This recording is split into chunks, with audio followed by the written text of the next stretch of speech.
On Christmas Eve, I woke up to an empty house. My whole family had secretly left that morning and driven off to a luxury vacation. Without me. I didn't cry. Instead, I did this. 5 days later, they came back and started screaming the moment they opened the door. I woke up to silence. Which, okay, isn't that weird in itself? I'm usually the first one up anyway, but it was Christmas Eve, and the plan was to leave together in the afternoon for our big family vacation. 5-hour drive, winter resort, extended family, matching pajamas, whatever. So I figured, all right, maybe they went out to grab snacks, or forgot eggs or whatever else you panic buy before a trip. I checked the time. 9:42 a.m. Not too late, not too early.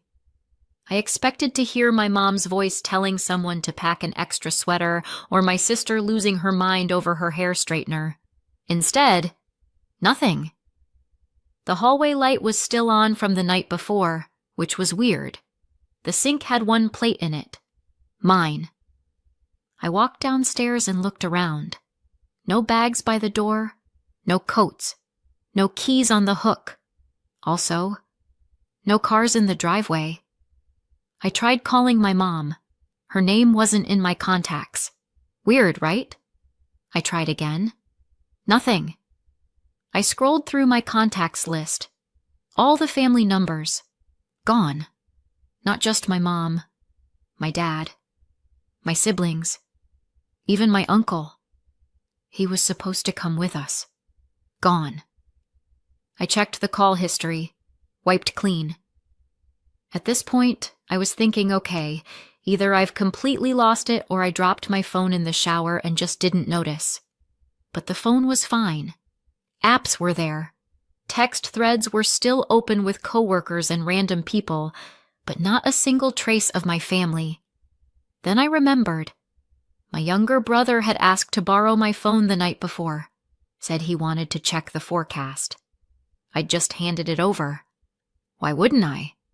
Now I knew why. I tried dialing what I thought was my mom's number from memory. A man answered. Definitely not my mom.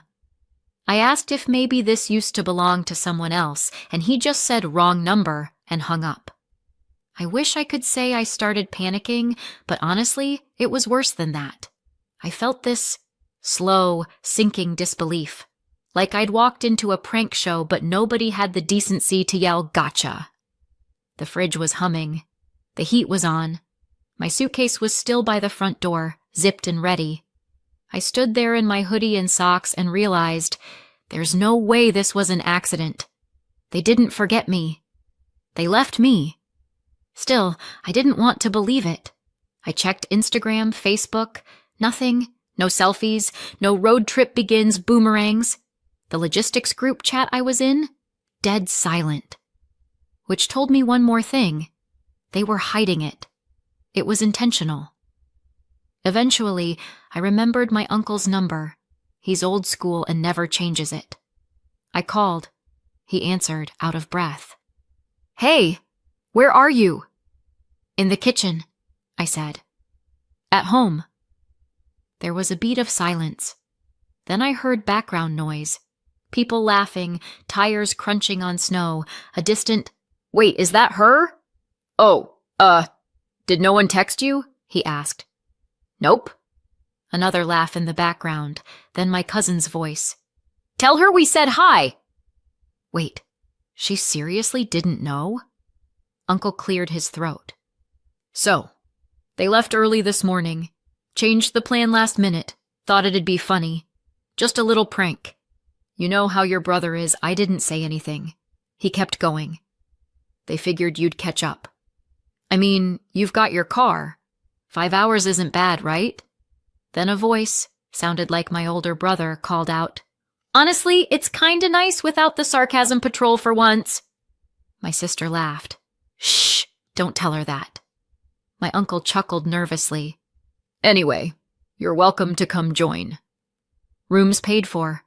They left your pass at the check-in desk. You just gotta get here." I stared at the kitchen counter. at the grocery list still pinned to the fridge in my handwriting. "Yeah," I said. "Thanks for letting me know." I hung up. I didn't scream. I didn't throw anything. I just stood there for a while. People always say betrayal hits like a punch, but this wasn't that. This was worse. This was slow. Cold. Like falling into a frozen lake and realizing no one's coming to pull you out. This wasn't the first time they'd pulled something like this. Not exactly this, but close. My family's always had a messed up sense of humor, always targeting me. I was the one who could take a joke, which apparently means you don't get to be mad when we hurt you on purpose. I was supposed to go on that trip. I helped pay for the rental. I paid the Wi-Fi, the electricity, the gas. I filled up the car last week. I bought groceries for the drive. I even reminded them to pack allergy meds for my sister's boyfriend, who, by the way, was invited. And they just left. As a joke. I walked back upstairs, opened my closet, pulled out the bag I'd packed. Not the suitcase by the door, the other one. The one with important documents. Sentimental stuff. A few old pay stubs I never threw out. Just in case.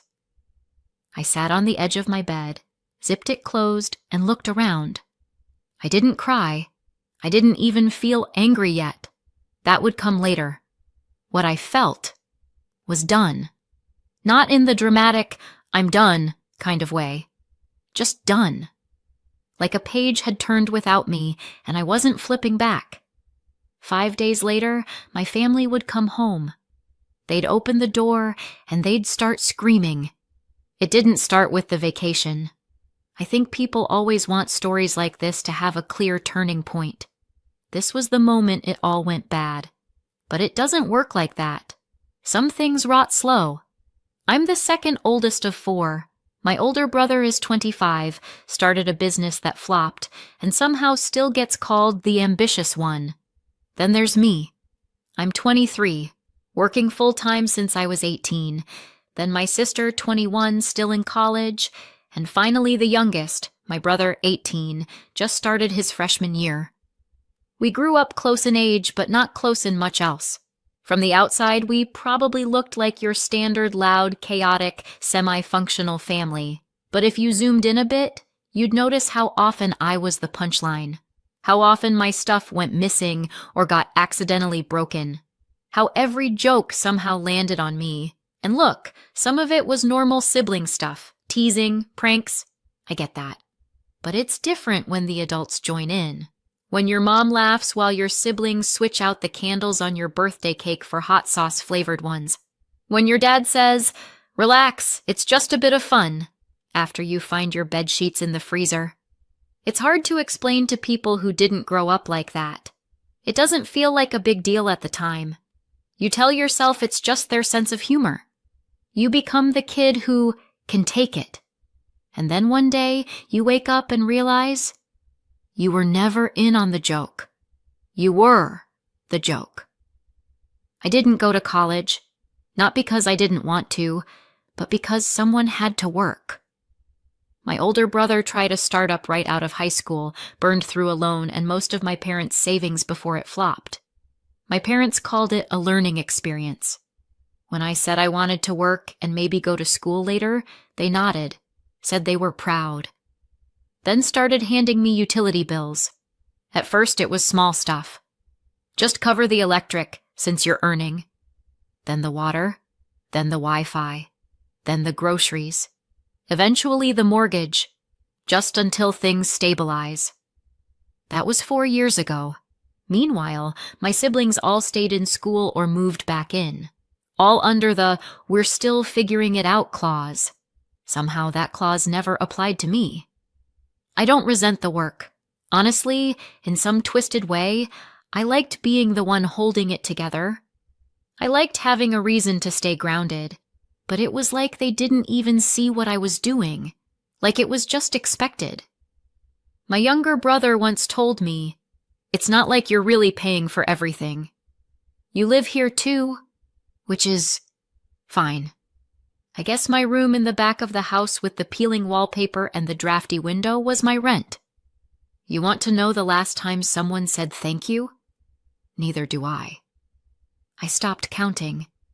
And still, I looked forward to the vacation.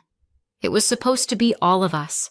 The first time in years that everyone, including extended family, would be together. Skiing, fireplaces, some stupid family games. I'd even asked to help plan it. Suggested we could do a cabin rental near the lake instead of the pricey resort. I got shut down so fast it felt like I'd suggested camping in a parking lot. It's already handled, my sister said. Just show up and bring snacks, my mom added. I backed off. They started a group chat without me. At first I thought I'd been added to the wrong one, but nope. Turns out there were two. The main one and the for logistics one, which I was in. The real chat, the one with all the updates, the selfies, the inside jokes, wasn't for me. Still, I packed my bag, paid my share, booked time off work. I even offered to help cover part of the Airbnb deposit since my older brother was cash flow tight and my sister's tuition had just gone up. I didn't mind. I wanted to be there. I wanted to belong. The week before the trip, I asked what time we were leaving. We're aiming for the afternoon, my mom said, not looking up from her phone. Just be packed and ready. I was, days in advance. I even bought a new charger for the car because the old one had been glitchy, restocked the medicine drawer, cleaned out the trunk. Stupid things that make you feel useful. Part of something. The night before, I double-checked my bag and left it by the door. I didn't say much to anyone. Neither did they. It was fine. And then Christmas Eve came, and they were gone. No note, no call, no explanation. Just the kind of silence you don't unhear. They got back 5 days later. I wasn't there. Neither was the fridge. I didn't see their faces, but I heard plenty. A neighbor I used to help with her trash cans called me the next day. I just wanted to check in, she said gently. I saw your family return. Something seemed wrong. Wrong is one word for it. There was shouting. I heard that from more than one person. The kind of shouting that carries across driveways and makes dogs bark. Not the cheerful kind. Not the welcome home kind. The couch was gone. The internet didn't work. The washer and dryer were missing. So were a few shelves, the microwave, and, apparently, my spice rack, which caused an entire argument on its own. No, really. Someone actually yelled, "Why would she take the cinnamon?" They thought they'd been robbed. Until my brother checked the ring footage and saw me carrying out the last box, calm as anything, locking the door behind me like I was headed out for groceries. At the time, I was sitting in my new place, a small second bedroom in my best friend's apartment. Nothing fancy, just clean, quiet. Mine. I was eating leftover soup and watching a dumb movie on a borrowed tablet when my phone buzzed. Then again, and again. By the time I turned it over, there were 52 missed calls, most from my mom, a handful from my sister, even a couple from my older brother, which surprised me since I can't remember the last time he called me directly. Then came the texts. "Where are you? We're calling the police.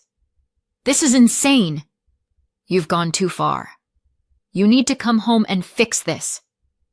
I didn't reply.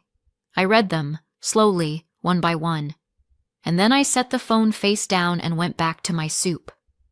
I hadn't planned on this, not at first, but after the phone call from my uncle, after I realized they'd all gone off without me on purpose, laughing, joking, thinking it was just another prank, I couldn't sit there and pretend it didn't mean anything. Because it did. It meant everything. I didn't pack in a rage. I didn't tear through the house, grabbing things out of spite. It was quieter than that. Quieter than it should have been. I took what was mine. No more, no less. The fridge? That was mine. I paid for it when the old one broke, and everyone else forgot to chip in. The washer and dryer? Same story. Bought with my bonus 2 years ago when my dad said we didn't need new ones. I didn't argue. I just bought them. The couch? Mine. Microwave? Me again. Wi-Fi? All under my name. I changed passwords, canceled accounts, turned in service terminations for every utility that came out of my paycheck. I left the key in the mailbox and walked out like I was finally clocking off from a job I never signed up for. The police came 2 days after they returned. Not sirens blaring dramatic, just a quiet knock on the door of my new place. The officer was polite, mid-40s, looked tired, like someone had sent him on an errand he didn't agree with. "Your family reported you missing," he said. I nodded. "They're also claiming some possible theft." I stepped aside and let him in, sat him down at the small kitchen table. Then I pulled out a folder I'd been keeping for years. Warranties, invoices, receipts, screenshots, bills, every major item I'd bought. I handed it over without a word. He flipped through it slowly. I watched his eyes pause over the fridge invoice, the Wi-Fi contract, the washer set. He closed the folder, rested his hands on it. "You've really been covering all of this?" I nodded again. He was quiet for a moment. Then, "Do you want to give them your address?" "Let them know you're safe?" "No," I said. "They don't need to know where I am. I'm not missing. I just left." He gave a small nod, then passed the folder back. "You're not in trouble." Honestly, I wish half the people we get called on were this organized. He stood, paused at the door. "You sure you don't want me to pass along a message?" I looked at him, really looked, and shook my head. No. If they want answers, they can try paying for their own groceries for once. He gave me a dry smile. "Fair enough." I thought that would be the end of it, but they weren't done. 2 days after the police visit, my parents showed up at my job. I work a standard office job, fintech, customer support, mostly spreadsheets and small talk. It's the last place you expect to be ambushed by your mother. But there they were. I got a message from reception. "Your parents are here. Is everything okay?"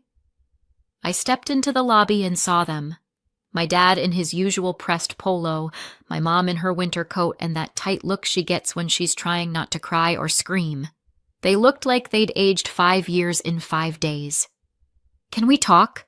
she said. I didn't answer. My dad stepped forward. "You're seriously doing all this over a prank?" That was the first thing out of his mouth. Not, "Are you okay?" Not, "We're sorry." Just, "You're being ridiculous." I didn't say anything. "You need to come home," my mom said. "This has gone too far. We need to fix this." I looked at her. Really looked. "You need help, and this is still your house too. You can't just run away." That's when I spoke. "You left me first," I said. "Remember?" She opened her mouth, closed it. My dad tried again, voice rising, something about bills and responsibility and maturity. "If you don't leave," I said quietly, "I'll call security." They stood there for a beat longer. My mom looked stunned. My dad looked furious.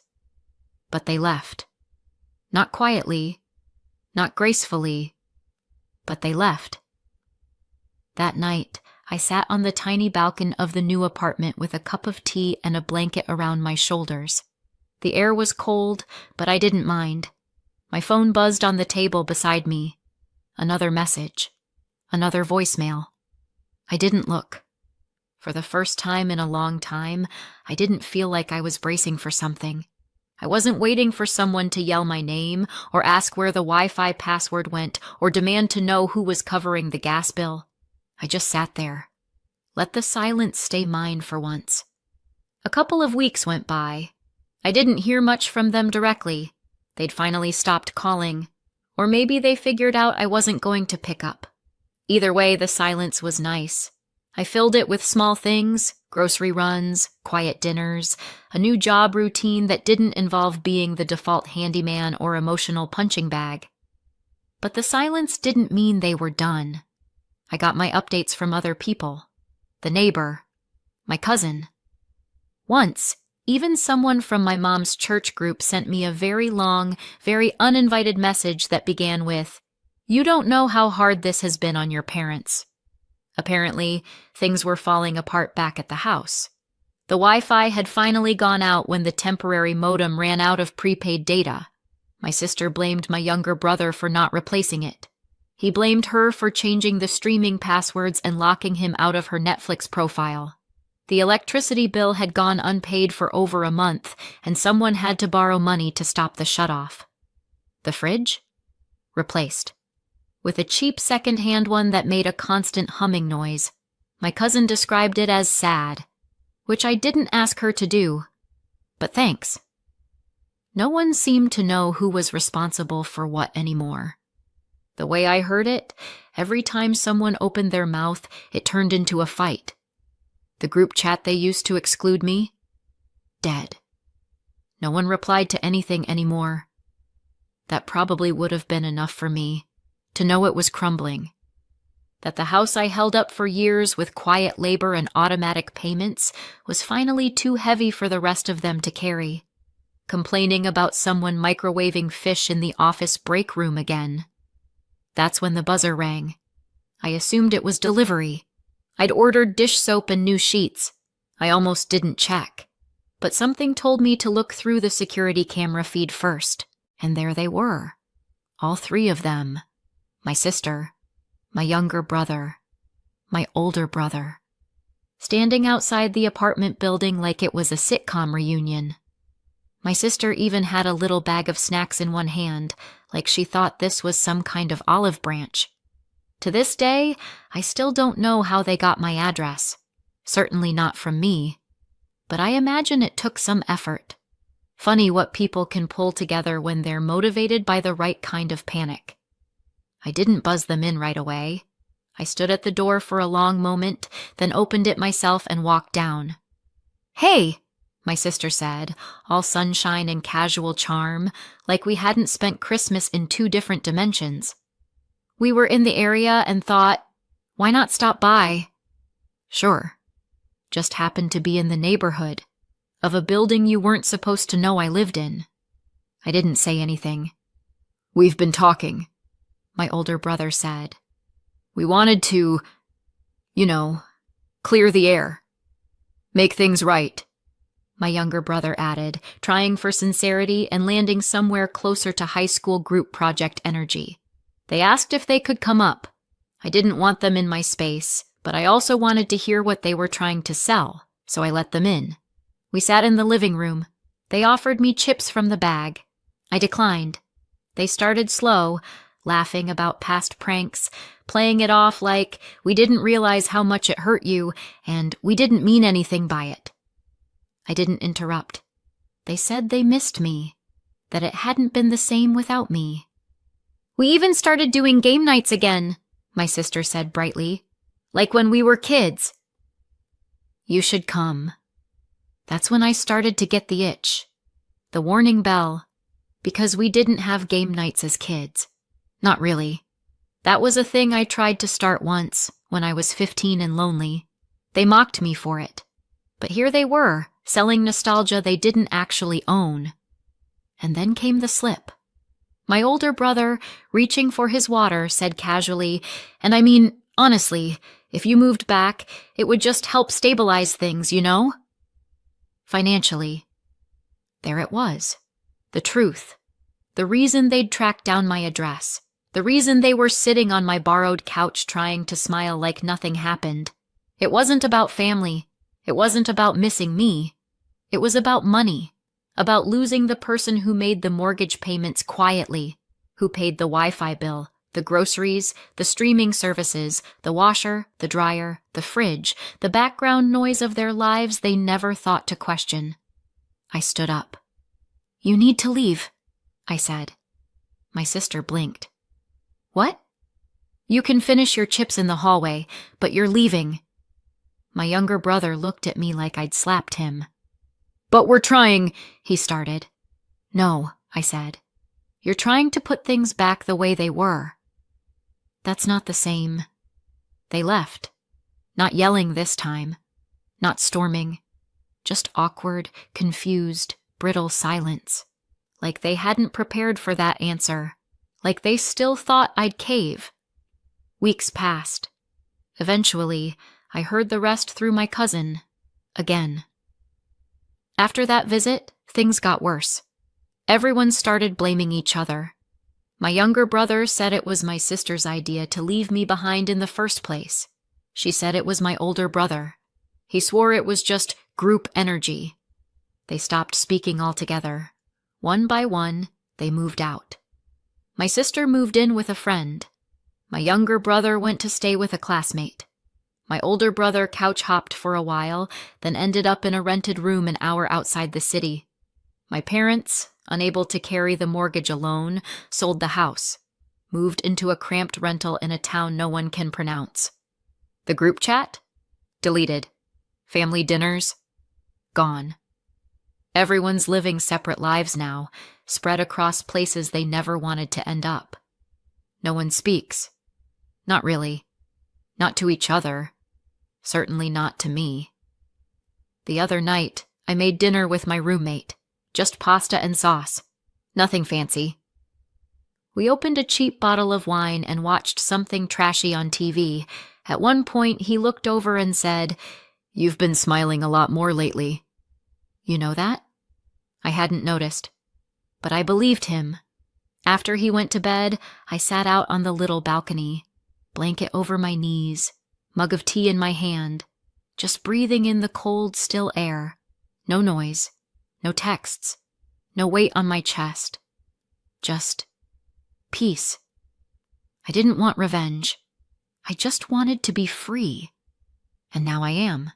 They used to say I wasn't really part of the family. Turns out they were right. I was the foundation, and they didn't notice until I walked out. Sometimes I still wonder if I went too far. Not often, but sometimes. What do you think? Let me know in the comments. And if you want more stories like this, don't forget to subscribe and hit the notification bell.